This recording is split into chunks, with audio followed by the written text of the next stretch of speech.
Typically, you don't give that artwork to the client unless you have a contract in place. Don't give your editable artwork to someone until they're like, you've signed on the dotted line and you know you're going to get money. Hello. All right. Ready to dive into the questions that were submitted? Let's do it. The first question is from Michelle. Michelle asks, when organizing your categories for your licensing portfolio, what does it mean to have a full spec illustration? First things first is you're going to find a lot of people title their categories differently depending on their background. Full spec can also mean just full illustration, like full page illustration. Terminology kind of can change from time to time depending on who you're talking to.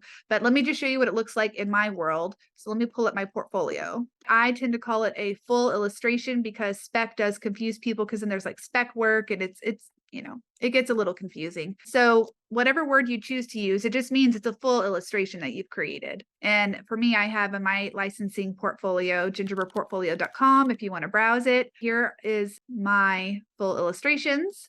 The second question that they have is, if you have a pattern that works for holiday and florals, is there one category that's more important than the other? Should it just be in one category or both? So for me, I cross post.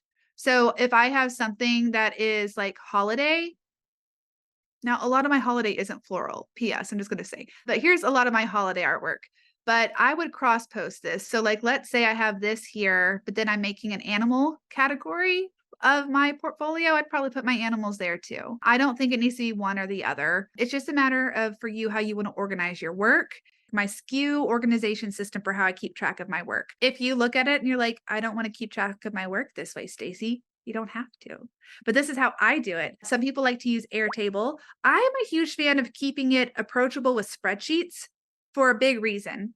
Every time we have to learn a new program, it is a learning curve that can potentially, like financially, well, I think Airtable has a free version, which is great, but sometimes it can be financially prohibitive. And sometimes the learning curve will keep us from just getting what we need done. So honestly, our whole company, we still use spreadsheets like everywhere, even in the product side of our business, like even to keep track of like wholesale orders. Like we do have our systems, but we always have just a basic spreadsheet where we keep data. And I would encourage you, like the simplest solution is often the best solution when it comes to organizing your work. We don't have to overcomplicate it. Just get started. And you want a system that you create that you can maintain. I think that is the most important thing that you need to know. And I know there's so many like sexy programs out there that do so many cool looking things, but the truth is, like, I never use the programs that I sign up for nearly as much as I think I will. Keep it simple if you feel like spreadsheets will work for you. That's how I do it. All right, the next question we have is, it seems to me that you can have florals in a repeat pattern or a floral category. This person tends to categorize their work by themes: holiday, fall, winter, spring, and summer, florals, nautical, space, food and beverage, animals, music, academia, and transportation. Is that too granular for categories? So, floral is like a big category. Floral can fit a lot of things, but she's getting really, really specific. I don't think that that is too granular because, like, if that's the work that you make, call it out. So if you don't do hand lettering, you don't have a category for hand lettering. I don't even know what academia illustration would look like, but that sounds really cool. Like, I think that if you get granular, maybe it's going to help you know who your ICA is, right? I think if you want to go that in depth, you can. And again, I showed you all what my portfolio website looks like and the categories that I'm currently using here. So I have my surface pattern collections. Those are all of my repeat pattern collections. And then I have my full individual illustrations. And then I have them broken down by categories because I think I'm truly an illustrator at heart. I'm an illustrator who happens to do surface pattern design. I like to draw animals and stuff like that.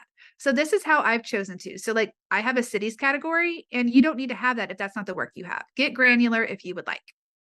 Next question is about SKUs. Speaking of SKUs and organizing work, Sheila asks, do you use the same SKU for a particular design that fits into multiple categories? Yes, I do.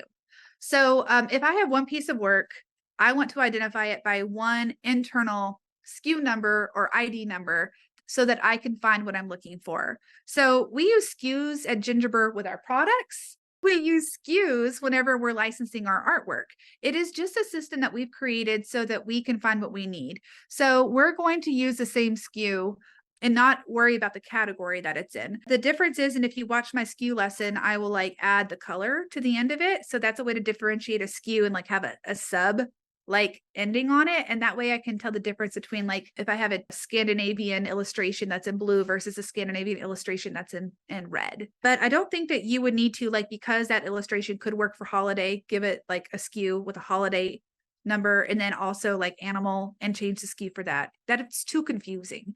One identifier for your art, no matter the category. Isn't this the fun type of questions? Talking about SKUs and spreadsheets. It's what you all came for. Tamar has a question about creation date for artwork. So let's say you are starting your work in April, but you finish it in October. What is the date that you put as the creation date for your art? Like, let's say I have my first draft in April and then I'm improving it and an updated version is available in October. I tend to go with my finished date. That's whenever I will consider it done, or my date of creation. And so that's relevant whenever you are keeping track of your work. I mentioned date of creation for organizing my artwork, and I think that's why this question comes up. But if we were to go back to the questions about registering your artwork, they will ask you when you created your artwork. And the truth is, they're probably not going to, like, with a magnifying glass, be like, oh no, you said you did this in October, but really it's April. Like, the copyright office isn't going to do that. It's just up to you to record the date that is right for you. I think being consistent though. So if you say you register a piece of work and you say, I created this in October, and then you're talking about it somewhere else and you say, I created this in April, like that's going to get confusing. Just make sure you use the same date anywhere you're talking about your artwork. This is a question about like file preparation and working with clients. So they said that they see that Stacie organizes her files in Dropbox and she saves a JPEG version and an Adobe Illustrator version. If it was Photoshop, I'd save a Photoshop version. If it was Procreate, I'd save a Procreate version. So on and so forth, an editable file, essentially. If a company wants you to send them a pattern or illustration that they want to use for licensing, what kind of file do they generally want? Do they want a JPEG? Do they want a PNG? Do they want a PDF, a Photoshop file, etc.?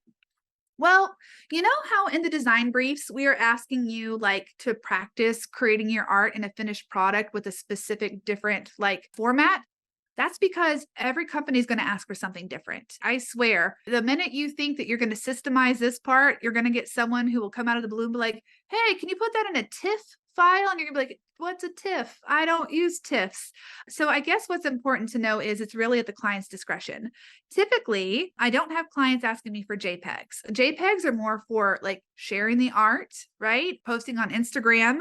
But typically, if someone is professionally manufacturing your work, your art onto their products, they're not going to manufacture using a JPEG, even if it is 300 DPI. Typically, they're going to look for at minimum a PDF. And then I will tell you though, clients so far have never asked me for a raw Procreate file because I don't think a lot of manufacturers are ready to manufacture directly from a Procreate file. It's very often that you'll see people save their things that they make in Procreate and export it into a Photoshop file, which you can do from your Procreate app, or a PDF. In that case, the client is not probably going to get editable artwork, and you just communicate that. But I do have, like for fabric, for instance, right here, I submit that in Adobe Illustrator, and sometimes I'll do Photoshop. A lot of times, like this stuff that I did for Creative Co-op over here, they wanted Adobe Illustrator files because that's how I created the artwork. They just wanted to be able to change colors on their own and not have me do it. So yeah, JPEG for showing, and then an editable version that you can give to your client.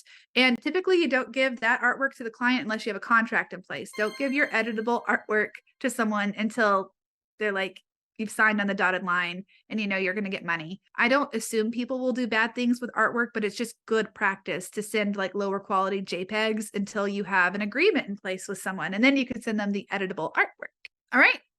That is it for today, everybody. Thank you again for joining me. If you have more questions, I'd really love to hear them. Just drop them in the comments. I'll be hanging out there to answer what I can, and who knows, your question might even end up in a future video. Keep creating, and I'll see you next time.